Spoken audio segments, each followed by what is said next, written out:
Vasanth TV ரசிகர்களுக்கு வணக்கம். இது சினிபூத். இன்னைக்கும் சினிமா பத்தின பல விஷயங்களை தான் பார்க்க போறோம். என்னப்பா ஆச்சு இந்த விநாயக் அப்படின்ற மாதிரி நிறைய பேர் இப்போ பேசிக்கிட்டே இருக்காங்க. ஜெயிலர் படத்துல எல்லாரும் எல்லா கேரக்டரும் ரசிச்சாங்க. அதுல முக்கியமான ஒரு கேரக்டர் தான் விநாயக். எஸ், நம்ம எல்லாருக்கும் பிடித்த ஒரு கதாபாத்திரமா வர்மா அப்படின்ற கதாபாத்திரத்தில் நடிச்சிருந்தாரு. பட் ஆனால் கொஞ்ச நாளைக்கு முன்னாடி இவர் மேலே ஒரு சின்ன கேஸ் ஃபைல் ஆச்சு. அண்ட் அதுக்கப்புறமா அதெல்லாம் முடிஞ்சு போச்சு அப்படின்னு நினைச்சா இப்போ ஹைதராபாத் விமானத்தில் மறுபடியும் இவரை அரெஸ்ட் பண்ணியிருக்காங்க அப்படின்ற ஒரு விஷயம் எல்லாருக்குமே செம்ம ஷாக் ஆயிடுச்சு.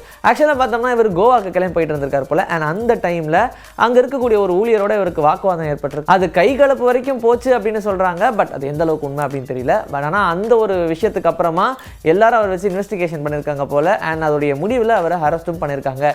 இந்த ஒரு விஷயத்தை கேட்டு நிறைய திரைப்பிரபலங்கள் சைலண்டாவே இருக்காங்களே, என்ன மேட்ரு அப்படின்றதும் புரியாம ஷாக்கிங்கில் தான் இருக்காங்க. ஏன்னா எப்போவுமே ஒரு ஆக்டருக்கு ஏதோ ஒரு விஷயம்னா சப்போர்ட் பண்ணுறதுக்காக கிளம்பி வருவாங்க. ஆனால் இப்படி ஒரு இன்சிடென்ட் நடந்தும் இன்னும் யாருமே இதை பற்றி குரல் கொடுக்காம இருக்காங்களே, ஏன் அப்படின்ற மாதிரியான கேள்வி இப்போ வரைக்கும் எழும்ப ஆரம்பிச்சிருச்சு. அண்ட் முன்னாடியே எல்லாரும் சொல்லுவாங்க, அவர் வச்சு பணம் எடுக்கிறதே ரொம்ப கஷ்டம்ப்பா அப்படின்ற மாதிரி சொல்லுவாங்க. ஏன்னா அவர் கரெக்டாக டயலாக்லாம் டெலிவரி பண்ணிடுவார். பட் அவர்கிட்ட நம்ம இன்புட்ஸை கொடுக்கறது கஷ்டம். ஆனால் அந்த வகையில் நெல்சன் அவர்கள் செமையாக அதில் கலக்கியிருப்பார் அப்படின்லாம் இந்த ஜெயிலர் படம் ரிலீஸ் ஆகும்போது சொன்னாங்க.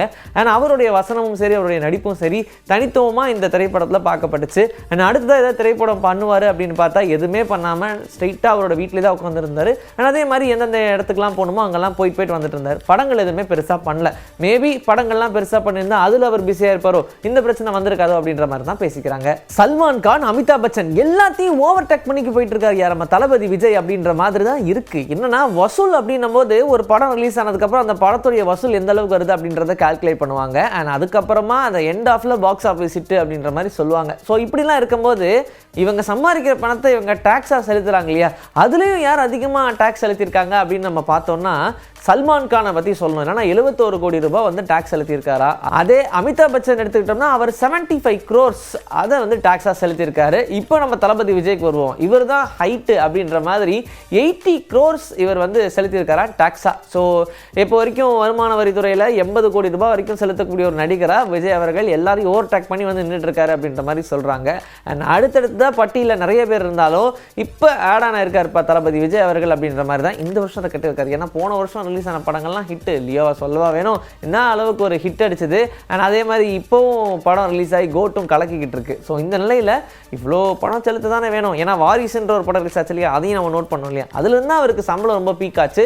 பட் எனிவேஸ் கரெக்டாக இன்கம் டேக்ஸ் எல்லாம் செலுத்திடுறாங்க அவங்களுடைய நடிகர். அதெல்லாம் பார்க்கும்போது கேட்கும்போது ரொம்ப சந்தோஷமா இருக்கு. 96 படத்தோடைய இயக்குனர் பிரேம்குமாரோடைய இயக்கத்தில் அரவிந்த் சாமி கார்த்தியோடைய நடிப்பில் மெய்யழகன் அப்படின்ற படம் ரிலீஸ்க்கு காத்திருக்கு. படத்தோடைய ட்ரைலரும் ரிலீஸ் பண்ணாங்க. அண்ட் அதே மாதிரி சத்யம் சுந்தரம் அப்படின்ற மாதிரி ஒரு டைட்டில் தெலுங்குல இந்த திரைப்படத்தை ரிலீஸ் பண்றதுக்காக பிளான் பண்ணாங்க. அண்ட் டைட்டில் அனௌன்ஸ்மெண்ட்டும் வந்தாச்சு. எல்லாருக்கும் ரொம்ப சந்தோஷமான விஷயம் என்னன்னா இந்த 96 திரைப்படத்தை தமிழ்ல இல்லாம தெலுங்குலயும் ரீமேக் பண்ணாங்க. ஆக்சுவலா தமிழ் படமே தெலுங்கு ஆடியன்ஸ் நிறைய பேர் பார்த்து அப்ரிஷியேட் பண்ணிட்டு இருந்தாங்க. அந்த வரிசையில் பிரேம்குமாரே தெலுங்குலயும் இந்த திரைப்படத்தை எடுத்தாங்க. அவர் த்ரிஷா ரோல்ல சமந்தா நடிக்க எல்லாருக்கும் ஒரு புது ஃபிளேவரா கிடைக்கும் அப்படின்ற மாதிரி எதிர்பார்த்தாங்க. கொஞ்சம் ஏமாற்றம், அதை விடுங்க. பட் ஆனா இவருடைய இயக்கத்தில் அடுத்த படம் வரப்போகுது அப்படின்னு சொன்னோன்னா கண்டிப்பா இந்த மெய்யழகன் திரைப்படத்துக்கும் தெலுங்கு ஆடியன்ஸ் நிறைய பேர் இருப்பாங்க அப்படின்ற காரணத்தினால தனியாவே டைட்டில் மாத்தினாங்க. அவர் மாத்தினதும் மாத்தினாரு. அதே மாதிரி இவர் தான் டைரக்டர் அப்படின்னு தெரிஞ்சதுமே இந்த திரைப்படம் ஓரளவுக்கு மக்கள் மத்தியில் ரொம்ப பரவலாக பேசப்பட்டுக்கிட்டு இருக்கு அப்படின்ற மாதிரி சொல்றாங்க. ஸோ தமிழ் தெலுங்கு ரெண்டுலையுமே இவங்க ஆடியன்ஸ் வந்து ரொம்ப ஸ்ட்ராங்காக இருக்காங்க. அதே மாதிரி கார்த்தியை பற்றி நம்ம சொல்லி ஆகணும். சர்தார் அப்படின்ற படம் தெலுங்கு ஆடியன்ஸுமே பார்த்து நிறைய பேர் பாராட்டினாங்க. ஸோ அதனால கார்த்தியோடைய நடிப்பு அண்ட் பிரேம்குமாரோட இயக்கம் அப்படின்றதுனால இந்த திரைப்படம் இன்னுமே கொஞ்சம் கூடுதல் பலம் அடைஞ்சிருக்கு அப்படின்னே சொல்லலாம். இன்னைக்கு நம்முடைய சினிபூத்தில் சினிமா பத்தின பல விஷயங்களை பார்த்தாச்சு. இதே மாதிரி அடுத்த எபிசோட் உங்களை நான் வந்து சந்திக்கிறேன். This is bye from Vijay Sri. Take care.